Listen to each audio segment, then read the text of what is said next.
Welcome to the deep dive. So, you sent us some really thought-provoking stuff this time. Yeah, Materials from Twisty, the #1 growth coordinator in chiropractic. Quite the title. it is. Yeah.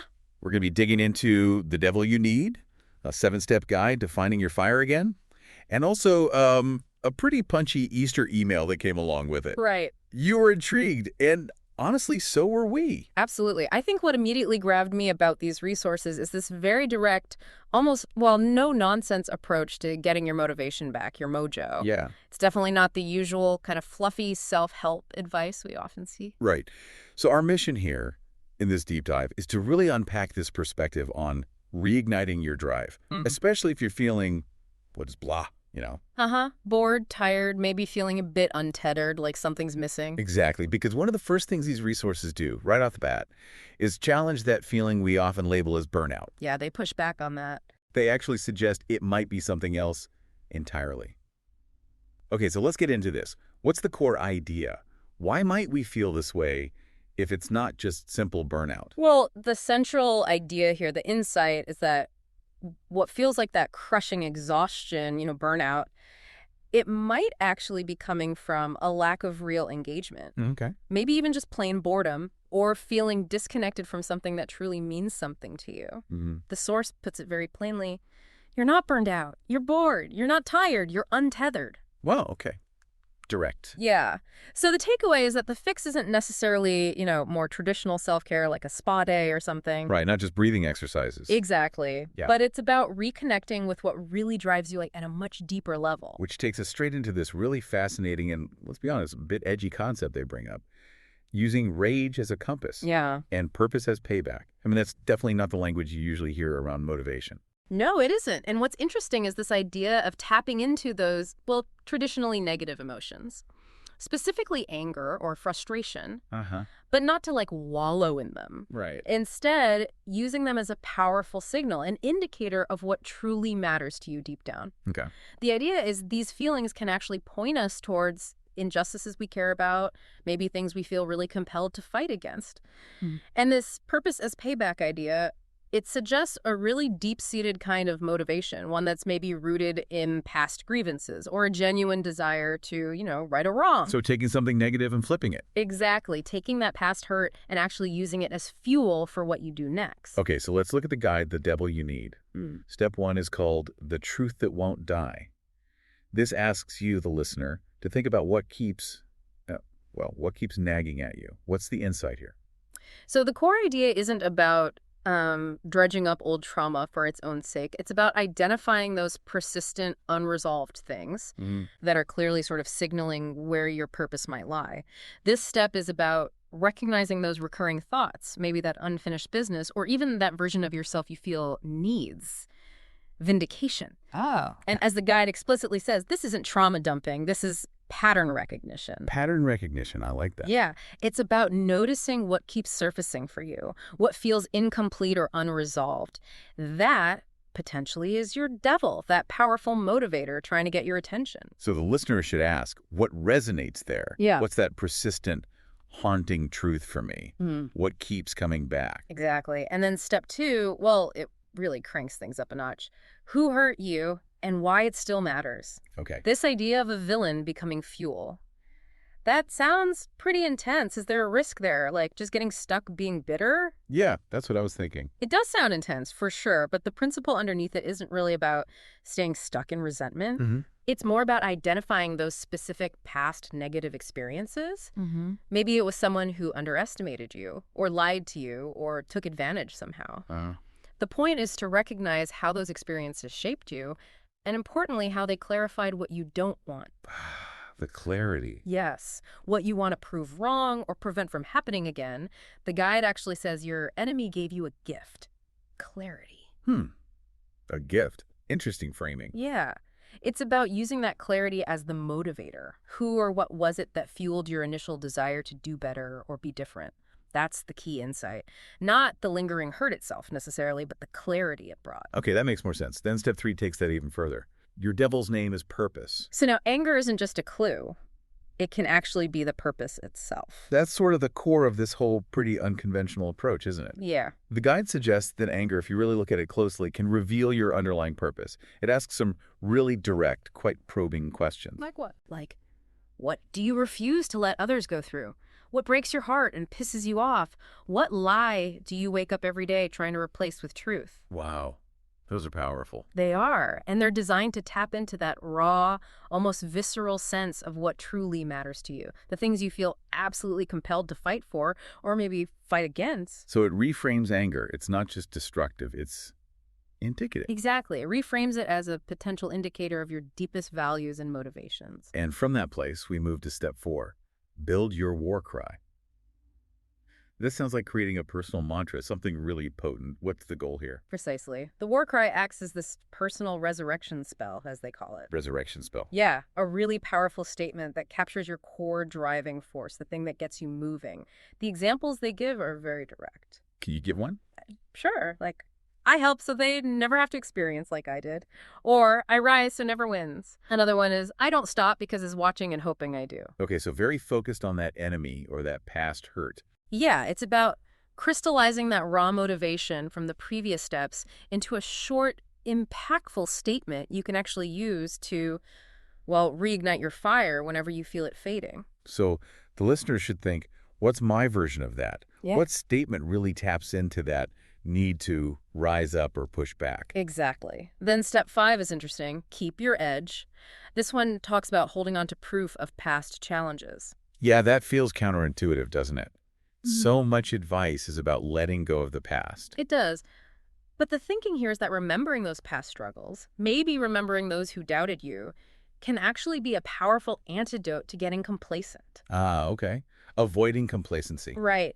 The guide suggests keeping things like screenshots, maybe old rejection letters, negative feedback, not to dwell on them and feel bad about yourself, Like not to wallow. but as a tangible reminder of what fueled you in the first place and also maybe what you've already overcome. It uses this great analogy of a stone that was blocking a fire. Sometimes you need to remember the effort it took to roll that stone away just to keep the fire burning bright. So it's about staying hungry, basically. Yeah. Not getting too comfortable. Exactly. Staying sharp. Keeping that edge. Which leads nicely into step 6. Stay tapped in. The idea here seems to be that the source of your motivation, that devil, doesn't just vanish once you've identified it. Right. This step really emphasizes that staying motivated isn't a one-time thing, it's an ongoing process. Makes sense. It suggests that the forces or the people or the situations that initially drove you will probably continue to test your resolve in different ways. So the questions it poses here are things like, who do you still feel watching you? What system or lie are you still quietly dismantling? Keeping it present. Exactly. It encourages this constant awareness of what you're actually fighting for, and it reframes feelings that might seem negative, like obsession or bitterness, into something more constructive, like focus and resilience. It even says, you're not rising out of peace, you're rising out of the rubble. Wow. Okay. So it's about recognizing the fight might be continuous. Yeah, or at least the need for vigilance is. And the final step in the guide, step 7, is don't let the chip hit your heart. This sounds like a crucial balancing act, managing that anger and frustration. It is. How do you use it for fuel without letting it just consume you? This is a really critical point, isn't it, about not letting the negativity become all-consuming or define you. Yeah. The guide acknowledges that having that chip on your shoulder can be a really powerful motivator, almost like a weapon. But it strongly warns against internalizing it so much that you become bitter, or worse, you start to embody the very thing you were fighting against in the first place. Right. That's a real danger. Definitely. And this is where the advice comes in about having someone in your corner. They mentioned a coach or a growth coordinator specifically. Someone external to provide perspective, help you keep things in check, and make sure you're channeling that energy constructively without it turning into personal toxicity. Got it. Okay, that makes a lot of sense. Now let's bring in the other piece of material, the SPIZ Easter email. It has a really similar tone, right? Very direct, forceful. It talks about the choice to get the fuck up. Yeah, very direct. How do these ideas from the 7-step guide line up with the message in that email? Well, the email really seems to amplify those core themes from the guide. It's raw, it's unfiltered, it's basically a call to action. It acknowledges those moments when you feel completely spent, just done, but then it pushes back hard against that impulse to stay down. Right. It echoes that idea that you don't just get to stay down because things are difficult unless, of course, you actively choose to stay down. The choice aspect. Exactly. The emphasis is on making a conscious decision to rise, and to rise with that same fire and purpose we've been talking about, remembering what got you started in the first place. Don't forget why you started. The email then uses the story of the resurrection of Jesus and offers a couple of different ways to interpret it. How does the source connect these interpretations to our own, personal motivation? It presents two really compelling ways to view the resurrection. One is about rising to finish the fight against sin, darkness, apathy, ego, whatever that enemy is. Okay. And the other interpretation is rising simply because it was meant to be like destiny or love refusing to die. Okay. Fight or destiny. Right. But the key takeaway suggested is that maybe the resurrection wasn't really about reaching an endpoint or finding closure. Maybe it was about the continuation of important work. And this is then directly tied back to us, the listeners. How so? It suggests that your own resurrection moment, maybe your comeback from a setback, your healing, your rising after feeling low, might not be the end of the story for you either. Oh, wait. Instead, it could be a calling, a call to continue pursuing your purpose, to keep contributing whatever your unique gifts are to the world. The work continues. Exactly. And that image of needing to roll the stone away is powerful, right? It suggests that even after a big moment of change or rising, there's still effort required. There's still action to be taken. Yeah, that's a strong visual. And the email kind of wraps up with this really bold statement. Purpose needs an enemy. How does that pull everything we've talked about together? That statement really just encapsulates the whole philosophy we've been exploring in both these pieces, doesn't it? Yeah, it feels like the thesis statement. It really does. It directly links back to all those earlier steps in the guide, identifying who hurt you, what makes you angry, what you're fighting against. Right. It strongly suggests that having something to push against, something significant to overcome or fight for, is often a fundamental part of having a really strong, driving sense of purpose. So the enemy provides the necessary tension. Kind of, yeah. The email emphasizes that waking up, facing your challenges, owning your purpose, it's ultimately inevitable. The real choice isn't if, but how you do it. Do you rise with that fire ignited by your enemy or not? Okay. So bringing this deep dive toward a close, it really seems like these resources offer a pretty unconventional path to motivation. Maybe even uncomfortable for some people. I think that's fair to say, yeah.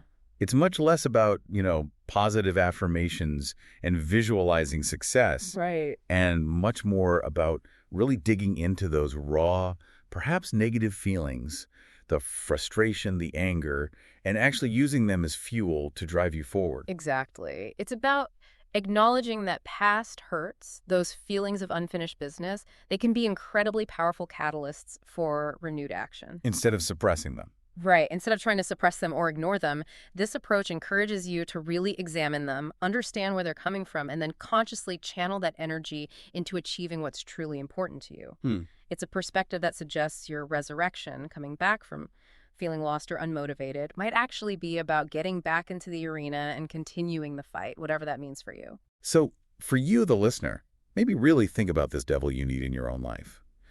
What are those truths that keep nagging at you? Who or what was it that originally fueled your drive? Is your own resurrection, perhaps, not about finding peace, but maybe about finishing something that's deeply important to you? And consider this. Maybe that energy you've been labeling as negative, that anger, that frustration you feel sometimes, maybe it isn't just negative. Maybe it's actually a potent, untapped source of motivation, or just waiting to be channeled in a really powerful way. What would you actually do if you fully embraced that idea? Something to think about.